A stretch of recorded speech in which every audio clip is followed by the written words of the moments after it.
Hello दोस्तों। पहले अपन भाषा शिक्षण उपागम के बारे में चर्चा कर रहे थे, तो उसमें दूसरा जो पाठ है उसका दे रखा है रचना शिक्षण उपागम। रचना शिक्षण उपागम कौन कौन से हैं उसके बारे में अपन चर्चा करेंगे।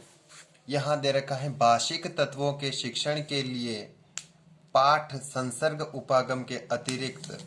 पाठ जो संसर्ग उपागम आपने पढ़ा था, पाठ संसर्ग उपागम के अतिरिक्त रचना शिक्षण उपागम भी एक सशक्त माध्यम है। भाषिक तत्वों का शिक्षण करवाना, भाषा के अंदर जो तत्व हैं, अलग अलग तत्व हैं, शब्द हैं, वर्तनी हैं या फिर वाक्य हैं, जो अलग अलग तत्व हैं, उसमें पाठ संसर्ग उपागम के अतिरिक्त कौन सा उपागम भी अच्छा माध्यम है। रचना शिक्षण भी एक सशक्त माध्यम है, यानी उसका भाषिक जो तत्व है उसका अगर आपको शिक्षण करवाना है। रचना के दो रूप होते हैं। कोई भी रचना कर रहे हैं, किसी भी प्रकार की रचना की जा रही है, उसके दो रूप बताएंगे। एक तो होती है मौखिक रचना, दूसरी होती है आपके लिखित रचना। मौखिक रचना में आप क्या करते हैं, आप शिक्षण करवा रहे हैं तो इसमें उच्चारण शिक्षण के अधिक अवसर मिलते हैं। मौखिक से ही पता चल रहा है, यानी बोलने का अधिक अवसर मिल देते हैं इसमें, तो इसमें क्या होता है, उच्चारण शिक्षण के अधिक अवसर मिलते हैं। लिखित रचना, लिखित रचना की बात करते हैं, वर्तनी शिक्षण के अधिक अवसर मिलते हैं, यानी उसमें जो वर्तनी के जो है शुद्धि अशुद्धि उसके अधिक अवसर मिलते हैं। अगर कोई बच्चा अशुद्ध लिख रहा है, उसको शुद्ध लिखने के लिए प्रोत्साहित किया जाता है, बताया जाता है कि आप कहाँ गलती कर रहे हो या फिर आपको क्या सुधार करने की आवश्यकता होती है, वो लिखित रचना के अंतर्गत आ जाता है। रचना का शाब्दिक अर्थ है मौखिक रचना के माध्यम से। रचना का शाब्दिक अर्थ इसमें जो है मौखिक रचना के माध्यम से वाद विवाद, जो वाद विवाद प्रतियोगिताएं वगैरह जो चलती हैं, भाषण बोलना, अभिव्यक्ति कर देना, वार्तालाप, कथावाचक, प्रश्नोत्तर, परिसंवाद, समाचार दर्शन, ये सारे के सारे जो होते हैं मौखिक रचना के अंदर आप ये आ जाते हैं। नेक्स्ट बात करते हैं रचना शिक्षण के में जो रचना शिक्षण उपागम में भाषा शिक्षण जो करवाया जाता है उसमें कौन कौन से आ रहे हैं। एक तो आपको मिलता है उच्चारण शिक्षण मिलता है, यानी उच्चारण से संबंधित जो आ जाते हैं। वर्तनी शिक्षण, वर्तनी शिक्षण में यानी लेखन में बच्चा कहाँ मिस्टेक कर रहा है उसको बताना होता है कि यहाँ आप यह मिस्टेक कर रहे हो या आपको यह सुधार की आवश्यकता होती है। शब्द शिक्षण, शब्द का निर्माण कैसे हुआ या कैसे होना चाहिए, वो शब्द रचना हुई है तो किसके आधार पर हुई है। अगला है वाक्य शिक्षण। वाक्य शिक्षण अगर करवाया जा रहा है, वाक्य का निर्माण कैसे हुआ है, वाक्य की रचना कैसे हुई, इसमें सारा का सारा आ जाता है। उच्चारण शिक्षण की बात करते हैं, मौखिक रचना के अनेक रूपों, वार्तालाप है, कथन या वर्णन होता है, भाषण है, परिसंवाद, वाद विवाद, समाचार दर्शन, कविता, काव्य पाठ आदि में उच्चारण शिक्षण का अवसर मिलता है। अपन ये सभी उपयुक्त, जैसे वार्तालाप करवाया जाता है या वाद विवाद जो प्रतियोगिताएं होती हैं, ये सारा का सारा, उसको भाषण के लिए परिसंवाद हो, कविता बोलने के लिए बोल दिया जाए, तो उसमें क्या होता है कि बच्चे के उच्चारण शिक्षण का अवसर मिलता है, यानी उच्चारण करने का अवसर उसको मिलता है। नेक्स्ट बात करते हैं शुद्ध उच्चारण का अभ्यास कराना, उच्चारण शिक्षण का अंतर्गत आ जाता है। अपन उच्चारण शिक्षण ही क्यों करा रहे हैं, ताकि बच्चा जो है शुद्ध तरीके से उच्चारण कर सके, इसलिए यानी शुद्ध उच्चारण का इसमें अभ्यास कराया जाता है। मौखिक रचना के रूपों में केवल शब्दों के शुद्ध उच्चारण का ही महत्व नहीं, बल्कि कथन प्रस्तुत करने, भाषण देने, कविता, काव्य पाठ, गति, यति, स्वर, आरोह अवरोह, बलागात, इन सभी का भी इसमें अवसर मिलना चाहिए। ऐसा नहीं मौखिक रचना करवा रहे हैं तो सिर्फ और सिर्फ शुद्ध उच्चारण ही हो। शुद्ध उच्चारण के साथ उसको पता होना चाहिए कि भाषण कैसे दें, कविता है उसको कैसे प्रस्तुत करें, अगर कविता की शैली क्या है उसके आधार पर उसको प्रस्तुत करना चाहिए, कौन सा रस है उसके आधार पर आप उसको प्रस्तुत करना चाहिए। आप कोई भी पाठ पढ़ रहे हैं तो कहाँ गति यति का भी ध्यान रखना चाहिए, आरोह अवरोह यानी उतार चढ़ाव, बलागात, कहाँ जोर देने की आवश्यकता है, इन सभी का भी उनमें अवसर दिया जाता है। विराम चिन्हों आदि का विशेष महत्व है। इसमें जो है बलागात बोला है, आरोह अवरोह विराम चिन्ह आदि का अपना अपना जो महत्व होता है, विशेष महत्व होता है। वर्तनी शिक्षण की बात करता हूं कि वर्तनी शिक्षण क्या होता है। लिखित रचना, जो लिखित रचना के अंतर्गत होता है वर्तनी शिक्षण। लिखित रचना शिक्षण उपागम वर्तनी शिक्षण की दृष्टि से उपयोगी है। यानी जो लिखित रचना शिक्षण करवाया जा रहा है तो उसमें वर्तनी शिक्षण का दृष्टि से उपयोगी होती है।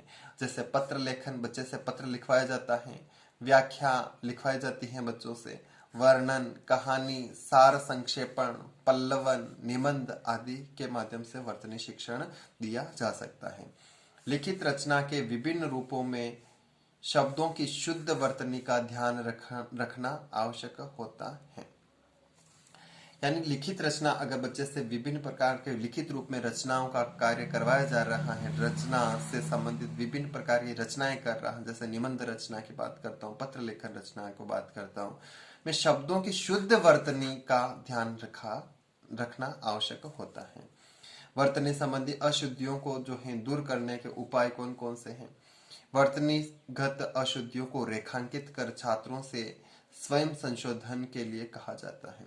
यानी बच्चा कहीं पर वर्तनी संबंधी अशुद्धियां कर रहा है तो उस जो अशुद्धि को क्या कर सकते हैं, आप रेखांकित कर सकते हैं। रेखांकित करते हैं और बच्चों को कहा जाए कि वह स्वयं उसका संशोधन करें, स्वयं उसका जो है सही रूप लिखें। शिक्षक अशुद्ध वर्तनी वाले शब्दों को वहीं लिखें, जो अशुद्ध वर्तनी वाले शब्द हैं उसको वहीं पर लिखना। जैसे गोला बनाकर पास में लिख दो कि यहाँ पर इसका ये होना चाहिए। छात्र उनको शुद्ध रूप में अनुकरण करके लिखें। वापस छात्र जो हैं उनका शुद्ध रूप से उनका अनुकरण करें और उसको वापस लिखना होता है। उनकी सहायता के लिए पाठ्यपुस्तक, शब्दकोश अथवा कक्षा के लिए तैयार की गई शब्द सूची दी जाए। यानी उसको आपको तैयार करना है, उनकी सहायता करनी है तो पाठ्य पुस्तक हो सकता है, शब्दकोश हो सकता है, कक्षा के लिए जो सामग्री तैयार की गई है उनकी सहायता से आप सहायता कर सकते हैं। सक्रिय परीक्षार्थी की उत्तर पुस्तिकाओं से वर्तनीगत अशुद्ध शब्दों का चयन, वर्तनीगत जो अशुद्ध शब्द हैं उसका चयन करना और वर्गीकरण किया जाता है। जो सक्रिय परीक्षार्थी होते हैं उनके जो उत्तर पुस्तिकाएं हैं, क्वेश्चन आंसर की जो बुक हैं, उनसे वर्तनीगत जो अशुद्धियां हैं उसका चयन और वर्गीकरण किया जाना चाहिए कि किस प्रकार की गलती जो है बच्चा कर रहा है या फिर इसमें क्या होना चाहिए। नेक्स्ट बात करते हैं इसमें कि अभ्यास के बाद मूल्यांकन किया जाए। यानी बच्चों से अभ्यास करवाया जाए, उसके बाद उसका मूल्यांकन किया जाना चाहिए। मूल्यांकन का मतलब हो जाता है उसने अधिगम जो करवाया है, बच्चे को सिखाया, वह किस स्तर तक सीखा है, इसलिए बच्चे का क्या किया जाता है, मूल्यांकन किया जाता है। अभ्यास के बाद मूल्यांकन किया जाए, उपचारात्मक शिक्षण की व्यवस्था भी की जाए। फिर भी बच्चा जो है उसमें अशुद्धि कर रहा है, उसका पता लगाकर फिर आपका उसका उपचार करना, सही तरीके से बताना, वो उपचारात्मक शिक्षण की व्यवस्था भी की जाए। इन अशुद्धियों के निराकरण के लिए अभ्यास पत्र, यानी इन जो वर्तनीगत अशुद्धियां कर रहा है, इन अशुद्धियों का निराकरण करना है, उपाय करना है, तो अभ्यास पत्र तैयार किए जाएं। यानी बार बार अभ्यास कर सके ऐसे पत्र तैयार किए जाएं और छात्रों से अशुद्ध शब्दों का अभ्यास या शुद्ध शब्द छात्रों से अशुद्ध शब्दों का अभ्यास कराया नहीं होता, यहाँ पर शुद्ध शब्दों का क्या किया जाता है, अभ्यास करवाया जाता है। नेक्स्ट बात करते हैं शिक्षार्थी इन्हें देखकर वर्तनी शुद्ध करें।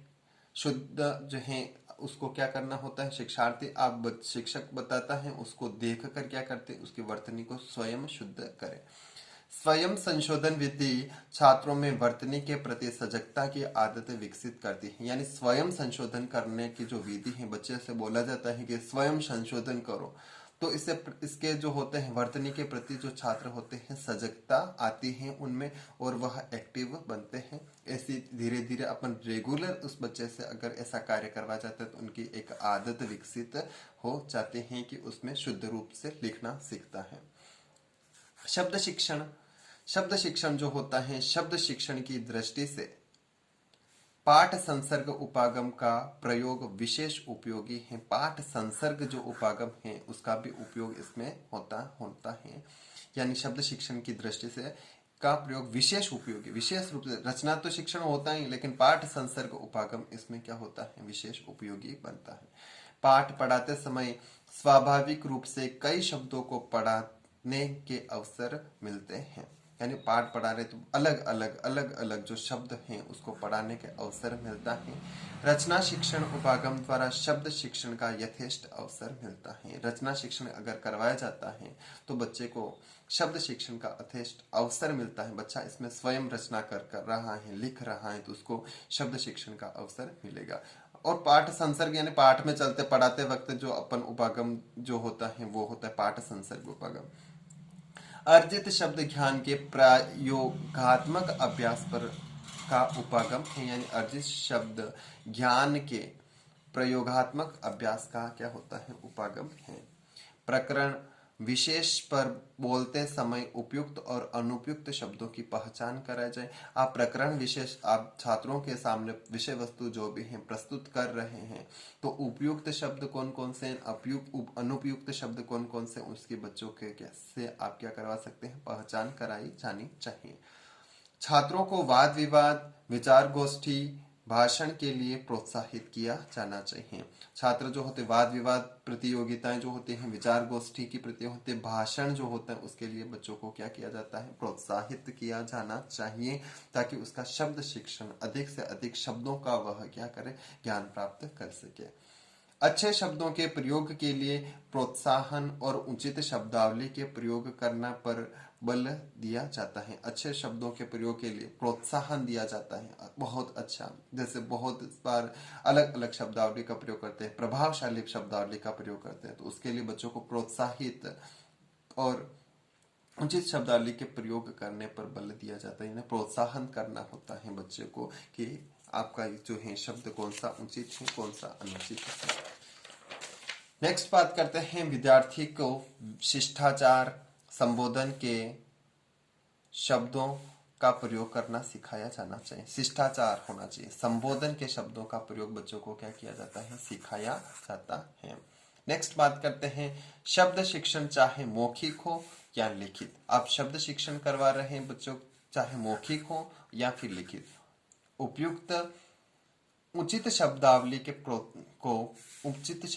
को प्रोत्साहिता देनी चाहिए, प्रोत्साहित करना चाहिए। यानी शब्द शिक्षण करवा रहे हैं, चाहे मौखिक हो या लिखित हो, उसमें जो उचित जो शब्दावली होती है उसी को ही क्या करना चाहिए, प्रोत्साहित करना चाहिए। वाक्य शिक्षण की बात करते हैं तो शुद्ध वाक्य रचना संबंधी जो सुझाव हैं, शुद्ध वाक्य जो रचना है उससे संबंधित जो सुझाव दे रखे हैं। वाक्यों में शुद्ध पद क्रम संबंधी अभ्यास, उसमें शुद्ध पद क्रम संबंधी क्या करवाना चाहिए, बच्चों को अभ्यास करवाना चाहिए। लिंग, वचन, विभक्ति, पुरुष के अनुसार वाक्य का रूपांतरण बच्चे को सिखाया जाना चाहिए, तभी अच्छा वाक्य निर्मित हो सकेगा। यानी लिंग क्या है, वचन क्या है, विभक्ति कौन सी लग रही है, पुरुष कौन सा है, क्या उसके अकॉर्डिंग बच्चे को क्या होता है, वाक्य का रूपांतरण बताया जाता है। अशुद्ध वाक्यों को शुद्ध लिखने का अभ्यास, अगर बच्चा अशुद्ध लिख रहा है वाक्य को, तो उसको शुद्ध लिखने का अभ्यास करवाया जाना चाहिए। सरल, संयुक्त, मिश्र वाक्यों के निर्माण की प्रक्रिया समझाना। वाक्य के जो प्रकार होते हैं, सरल वाक्य, संयुक्त वाक्य, मिश्र वाक्य, इसके जो निर्माण की जो प्रक्रिया है, ये निर्मित कैसे हुए, उन सभी को क्या होता है, समझाना इसमें आ जाता है। कर्ता, कर्म, क्रिया की विभिन्न स्थितियों को समझाना। कर्ता क्या है, कर्म क्या है, क्रिया क्या हो रही है, इसकी जो विभिन्न अलग अलग जो स्थितियां हैं उसको बच्चों को क्या करना होता है, समझाना होता है। Thank you. मेरे चैनल को सब्सक्राइब करना, अधिक से अधिक लोगों को शेयर करना और बेल आइकन दबाना मत भूलना, ताकि आपको जो भी मैं वीडियो अपलोड करता हूँ आपको नोटिफिकेशन के रूप में मिल सके। Thank you.